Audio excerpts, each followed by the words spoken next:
can't be said to exist or not exist or both or neither. It would be obvious. The arahant wouldn't exist.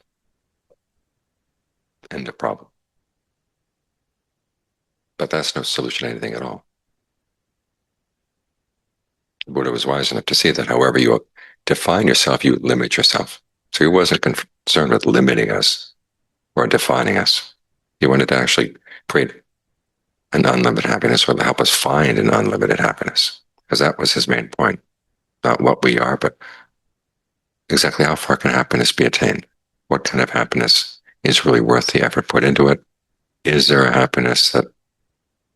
doesn't change? Something that once you attain it, it's not going to turn on you. And he found that such a happiness exists. It's the happiness of release, which he actually said is the core of all experience. All dhammas, he said, have release as their core. He used the word for heartwood of a tree, but that's what it basically means. That is the core of everything that really is important. If there were no core at all, we'd just be kind of floating around with nothing of any real solid importance to us or anybody else. It'd be a miserable world. And you'd say, well, people can just go do what they want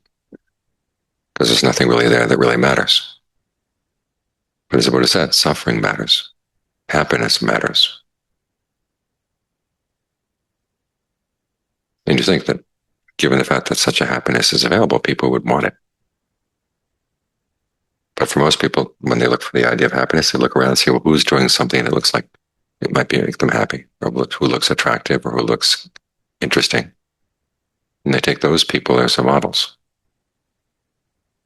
without really stopping to examine carefully, are those people really happy?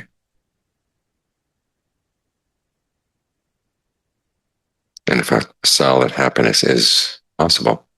why do we content ourselves with lesser things? So there is a core to experience, and it is a challenge. That may be one of the reasons why people don't like to think about it. It forces them to change their ways too much. But you have to ask yourself, are you serious about being happy? And serious here doesn't mean grim, but it's simply sincere. Do you take your happiness as something important? For the Buddha, that's the beginning of wisdom, is taking your happiness, your desire for happiness, as something important. And then he builds on that. What, when I do what he says, will lead to my long-term welfare and happiness? That's the question that lies at the beginning of wisdom, the beginning of discernment. It's wise because it realizes that happiness is something that comes from your actions. It's not a question of who you are. And second, long-term is better than short-term. This is the question that underlies the practice of what's called merit. Doing good things, being generous, being virtuous, having this restraint of goodwill for everybody. It's interesting that goodwill is regarded as a restraint. Basically holds your actions in check, the actions that would be harmful. What's unlimited about goodwill, of course, is you extend it to everybody. But then the Buddha goes beyond just those practices, because as he said, they don't lead ultimately to nirvana on their own. They don't lead to release. Beyond that, you're looking for a happiness that is more than just long-term. It's outside of time entirely, so that time cannot touch it. That's the core we're looking for. And this is where the Buddha expands that question on discernment to the questions about inconstancy, stress, and not self. If we're looking for something that's really beyond time, on the one hand, it can't be inconstant. And it can't be stressful. And anything that's less than that, don't want to hold on to self. In fact, though, you don't even hold on to release as self. Because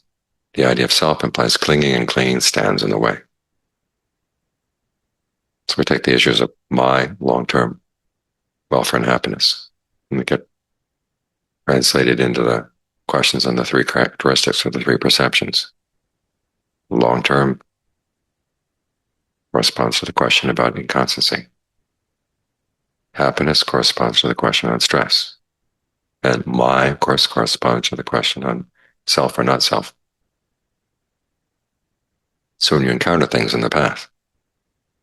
of your practice, ask yourself, is this constant or inconstant? It's inconstant. That's stressful and it's not self, nothing you would want to hold on to.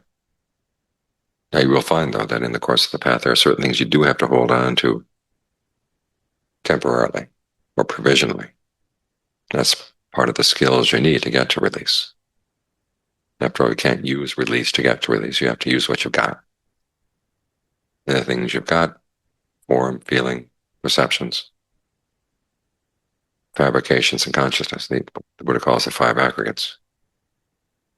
are things that if you simply cling to them are going to cause problems, going to cause suffering. In fact, the clinging will be suffering. But if you turn them into a path, like you're doing right now, sitting here, you've got your body sitting here, you're holding on to the perception of the breath to give rise to a feeling of ease. You're talking to yourself about the breath, that's fabrication, and your consciousness is aware of all these things. That's taking the five aggregates and making them a path. So those are the things you hold on to provisionally. It's part of a strategy. But whatever comes up in the course of your meditation, if you want to test to see whether this is the ultimate goal or not, you pull out those three questions. Is it constant or inconstant, stressful or not stressful? And then if it's stressful and inconstant, it's not worth holding on to, not worth claiming as you or yours. So this becomes the touchstone to figure out what really is gold in here, what really is of solid value.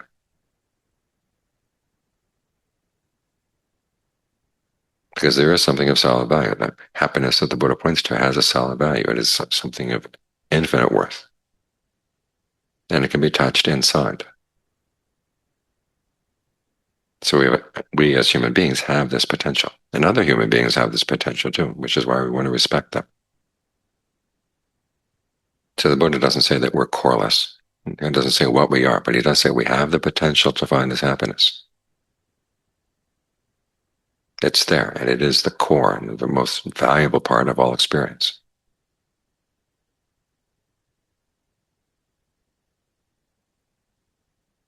So keep that in mind as you practice. The question is always, what am I doing and what are the results that I'm getting from my actions? And are they up to standard? And you want to take the Buddha's standards as the ones by which you measure things, if you really are sincere about your happiness.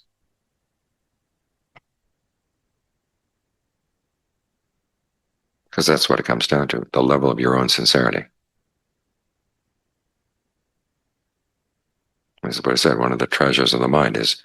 what he calls compunction, which is the opposite of apathy. Apathy says, oh, I'll do what I want, I don't care about the results. Compunction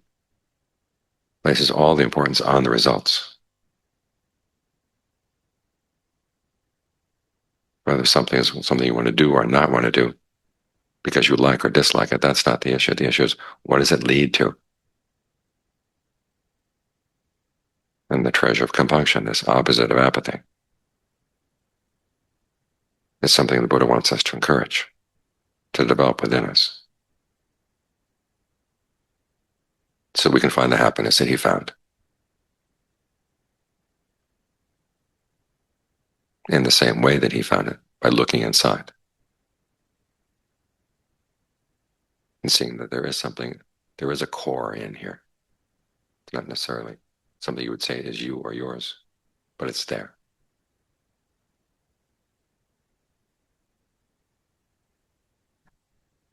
And that's what gives value to everything else.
ที่เราสวดเมื่อกี้มันธรรมเทศสี่มีเรื่องที่เล่าในพระไตรปิฎกว่ามีผู้ชายยังหนุ่มๆอยู่ในสกุลร่ำรวยไปฟังธรรมะของพระพุทธเจ้าเกิดศรัทธาขึ้นมาอยากจะบวชพระพุทธเจ้าถามว่าพ่อแม่อนุญาตหรือยังบอกว่ายังบอกว่าต้องให้พ่อแม่อนุญาตก่อนจึงค่อยให้บวชพอหนุ่มคนนั้นชื่อรัฐบาลกลับไปถึงบ้านบอกพ่อแม่ขอให้อนุญาตให้บวชพ่อแม่ปฏิเสธไม่ยอมรัฐบาลเคลื่อนไปก็นอนลงไปบอกว่าฉันจะนอนอยู่ตรงนี้จนกว่าจะได้รับอนุญาตไม่กินข้าวไม่กินน้ำพ่อแม่ก็อ้อนวอนรัฐบาลก็ใจแข็งพ่อแม่ก็เลยหาเพื่อนของรัฐบาลบอกช่วยชี้เหตุชี้ผลให้เขายอมกรรมฐานข้าวอีกเพื่อนก็ถามรัฐบาลก็ยืนกรานอยู่นั่นแหละจะนอนอยู่ตรงนั้นจนกว่าจะรับอนุญาตเพื่อนก็เลยบอกให้กับพ่อแม่รัฐบาลเป็นคนที่เกิดมาในสกุลสงฆ์ถ้าบวชไปแล้วเจอความลำบากคงจะอยู่ไม่นานเดี๋ยวคงกลับมาบ้านก็อย่างน้อยรัฐบาลยังมีชีวิตอยู่ยังดีกว่าปล่อยให้ตายพ่อแม่จึงอนุญาตพอรัฐบาลบวชเสร็จแล้วพระเจ้าไปนู่นไปอีกจังหวัดอยู่ห่างไกลไม่ได้พบกันจนกว่ารัฐบาลปฏิบัติจนสำเร็จเป็นพระอรหันต์ขึ้นมาทีนี้คิดจะกลับไปเยี่ยมบ้านพอกลับไปทางบ้านพ่อเห็นมาก่อนก็เป็นด่าก็จำไม่ได้ว่าเป็นลูกของตัวเองบอกว่าสมัยพวกโล้นพวกนี้เอาลูกชายของเราไปขโมยไปเลยไม่เห็นมาทีนี้รัฐบาลก็เดินอยู่หลังบ้านเลยถ้าสี่คนนั้นกำลังจะเอาข้าวบูดมาทิ้งรัฐบาลก็บอกว่าเอาไหนจะทิ้งเงินใส่ในบาตรก็แล้วกันพอเปิดบาตรถ้าสี่คนนั้นจำมือได้นี่มือของรัฐบาลกลับไปเล่าให้พ่อแม่ฟังพ่อเข้าไปหานั่นกำลังนั่นฉันข้าวบูดเขากลับไปถึงบ้านเถอะเดี๋ยวจะจัดอาหารที่ดีๆมาให้รัฐบาลก็บอกว่าเอาไว้ที่บ้านก็ไม่ได้คนด่าจะไปทำไมพ่อก็บอกว่าให้พรุ่งนี้มาฉันที่บ้านก็แล้วกันรัฐบาลก็รับวันรุ่งเช้าพ่อก็ให้เมียเก่าของรัฐบาลแต่งตัวให้ดีๆก็จะรอให้กลับมาเสิร์ฟแล้วเอาทองกองไว้พอรัฐบาลฉันข้าวเสร็จแล้วพ่อก็ชี้กองทองมาให้ดูแล้วก็ให้เมียมาเข้ามายั่วรัฐบาลก็เพราะว่านี่เราไม่อยากให้เราลำบากนะฉันข้าวก็พอแรงอยู่แล้วแล้วนี่ทำแบบนี้มันไม่ดีก็เลยหนีออกจากบ้านไปที่อุทยานของพระเจ้าแผ่นดินที่พระเจ้าแผ่นดินก็ได้ข่าวว่าพระรัฐบาลมาอยู่อุทยานของตนก็สนใจขึ้นมาอยากจะไปสนทนาธรรมก็เลยเข้าไปหาคนเดียวถามรัฐบาลมันปกติคนที่จะบวชนั้นเป็นคนที่เส้นท่าหมดหวังแก่แล้วหรือญาติเสียไปหรือมีโรคเปลี่ยนนี่รัฐบาลไม่เป็นอย่างนั้นยังหนุ่มสกุลสูงไม่มีโรคอะไรทำไมจึงบวชได้รัฐบาลก็เล่าให้ฟังว่าได้ฟังธรรมะของพระเจ้าธรรมเทศสี่เกิดศรัทธาอยากจะบวชข้อแรกโลกไม่ยั่งยืน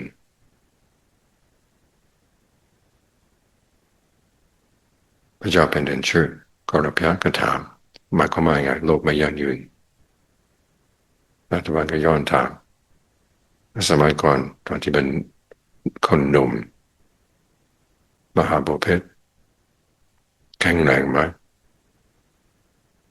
บอกว่าแข็งแรงสิก็ไม่เห็นไม่เคยเห็นมีใครที่แข็งแรงเหมือนกับเรานะก็มีกำลังเอ็ดจากมนุษย์พระรัฐบาลก็ถามต่อย้อนถามว่าตอนนี้ยังแข็งแรงอยู่เหรอพระเจ้าก็รับยาของไม่ใช่ตอนนี้อายุ80แล้ว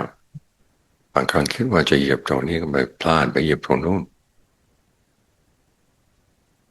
นี่แหละพระรัฐบาลพวกนี้แหละโลกไม่ยั่งยืนข้อที่สองโลกไม่มีใครเป็นใหญ่พระเจ้าก็รับยาก็ฟังแบบนี้ก็คิดตัวเองว่าเป็นใหญ่ในแคว้นของท่านเมื่อถามว่าหมายความว่าไงที่แล้วไม่มีใครเป็นใหญ่พระรัฐบาลก็ถาม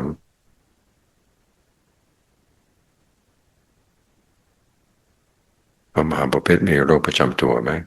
มีเป็นโรคลมกำเริบบางทีก็มีทุกขเวทนาทั่วร่างกายนั่นพวกญาติทั้งหลายพระมหาทั้งหลายยืนอยู่ล้อมรอบคิดขึ้นมาบางครั้งตอนที่จะตายบางครั้งอาจจะตายแต่มหาประเภทก็สั่งให้เขาแบ่งทุกเวทนาออกไปได้ไหมจะได้ทุกเวทนาของเราจะได้เบาลงไปสั่งได้ไหมสั่งไม่ได้นี่โลกไม่มีใครเป็นใหญ่ข้อแรกก็สอนเรื่องอนิจจังข้อนั้นสอนเป็นทุกข์ข้อแรกสอนความแก่ตอนที่สอนความเจ็บส่วนข้อที่สามสอนความตายเรื่องอนัตตาโลกไม่มีอะไรเป็นของตนพระเจ้ากรพยาบอกว่าตอนนี้เรามีทองมีเงินสะสมไว้พูดยังไงได้มันไม่มีอะไรเป็นของตนพระรัฐบาลก็ถามว่าเงินทองที่มีอยู่แล้วนะถ้าตายไปแล้วเอาติดตัวไปได้ไหมก็ไม่ได้แสดงว่าไม่ใช่ของเราจริงๆประเด็นข้อที่สี่โลกเป็นธาตุของตัณหาครองอยู่เป็นนิจ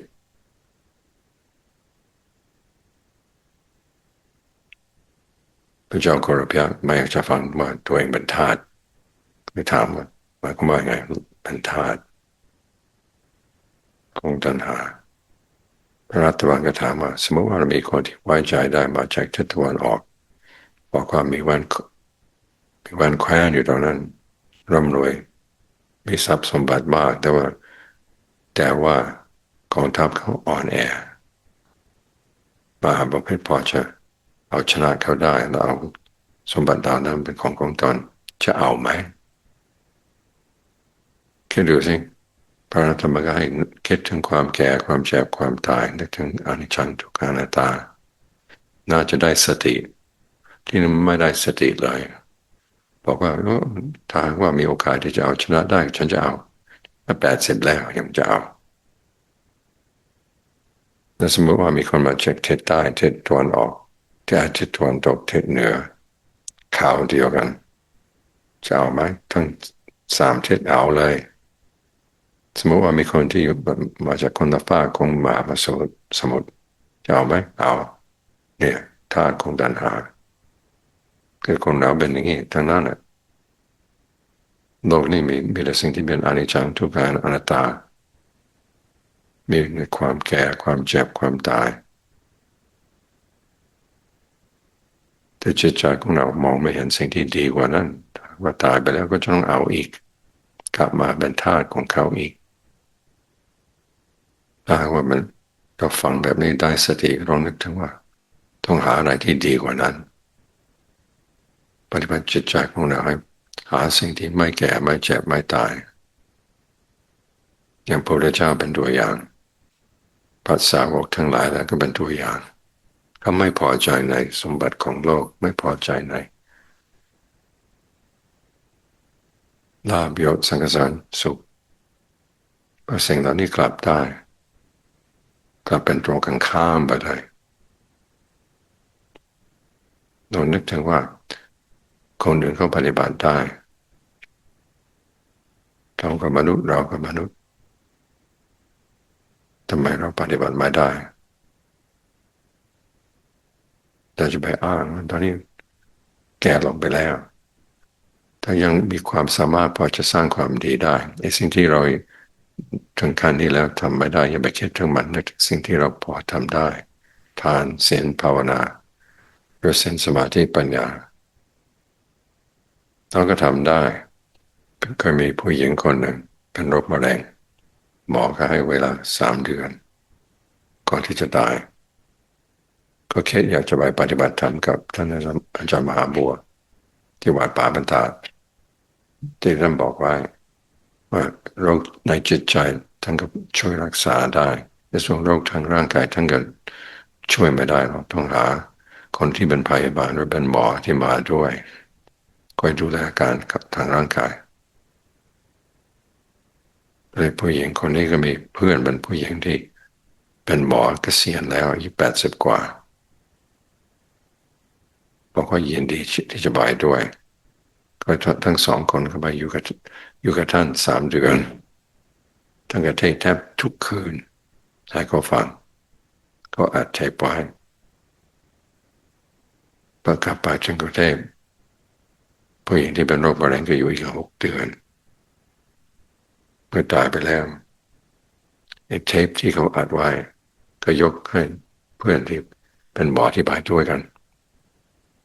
ทีนี้หมอก็นั่งคิดขึ้นมาอยากจะถอดเทปทำหนังสือธรรมะแต่แกล้งว่าตอนนี้แก่แล้วสายตาก็ไม่ค่อยดีสุขภาพไม่ค่อยดีกลัวจะทำไม่ไหวก็ไปปรึกษากับท่านอาจารย์บอกว่าอ้าวร่างกายของเราพยายามคั่นความดีออกจากร่างกายเท่าที่จะคั่นได้ก่อนที่จะต้องทิ้งเขาก็เลยได้กำลังใจผลสุดท้ายถอดได้ทั้งหมดเป็นออกมาเป็นหนังสือ2 เล่มใหญ่ๆนี่เขาทำได้เพราะอะไรเพราะเราเพ่งในสิ่งที่พอยังทำได้ความดีอันใดที่ยังทำได้แล้วก็ทำไปเถอะในส่วนที่ทำไม่ได้แล้วอย่าเอามาเป็นอารมณ์อย่าเอาความแก่ความเจ็บหรือแม้ถึงแม้ความตายให้มันเป็นอุปสรรคถ้าคนกำลังตายยังสร้างความดีได้ถึงจะสร้างภายนอกไม่ได้ถ้าก็สร้างภายในจิตใจของเรารักษาความเห็น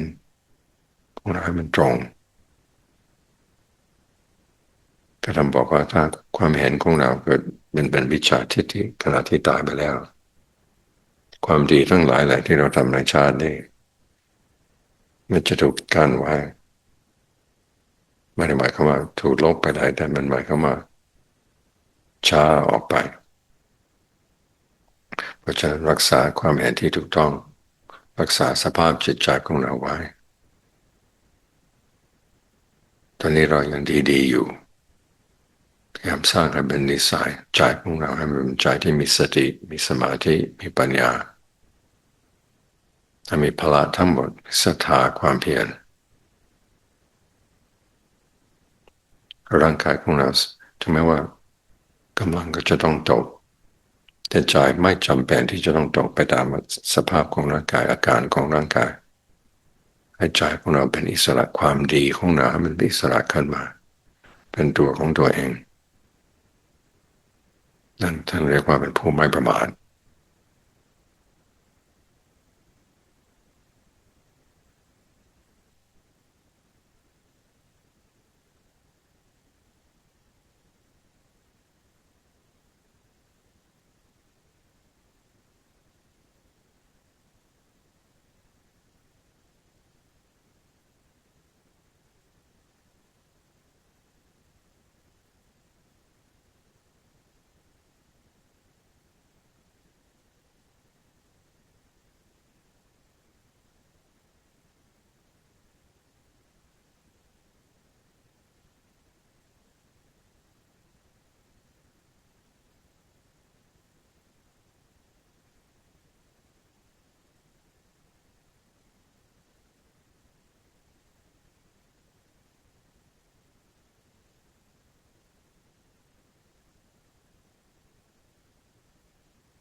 ก่อนที่จะออกจากภาวนาแผ่เมตตาให้ทั่วโลกขอให้สรรพสัตว์ทั้งหลายมีความสงบสุขทั่วหน้ากันเถิดส่วนผลบุญกุศลที่เราได้สร้างมาถ้ามีใครอนุโมทนาเราก็ยินดียกให้เข้าหมด Before we leave meditation, spread metta to all beings in all directions. Think of whatever sense of peace and well-being we felt during this meditation and dedicate that to others. May we all find peace and well-being in our hearts. And with that thought, then open your eyes.